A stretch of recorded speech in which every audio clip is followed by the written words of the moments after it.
একটা হাদিসে আছে বেশিরভাগ মেয়ে জাহান্নামের যাওয়ার অন্যতম কারণ হচ্ছে তারা স্বামীর সাথে কুফুরি করে। কি করে? মানে সারা জীবন স্বামী ভালোবেসে যায়, ভরণ পোষণ দিয়ে যায়, সব চাহিদা পূরণ করে যায়, একদিন দেখবেন কথা কাটাকাটি হয়েছে, ওই দিন বলে বসবে যে তোমার কাছে আমি কিচ্ছু পাই নাই সারা জীবন। এই যে কুফুরি, এই কারণে তারা জাহান্নামে যেতে পারে বেশি। আল্লাহ হেফাজত করুন। আমি আরেকটা কারণ হচ্ছে যে বেপর্দা। আপনাকে 4টা মূলনীতি ফলো করতে হবে। 1, এমন কোনো পোশাক পরবেন না যে পোশাকটা আটো সাটো, যেটা পরলে আপনার গায়ের কাঠামো বোঝা যায়। 2 নম্বর, এমন পোশাক পরা যাবে না যে পোশাকটা পরলে বাহির থেকে ভিতরের অঙ্গ দেখা যায়।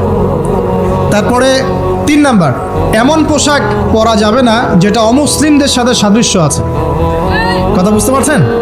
জি, আপনাদের কি বলছি, আপনারা জিন্স পরতে পারবেন না, মেয়েদেরকে বলছি, এবং টি শার্ট পরতে পারবেন না।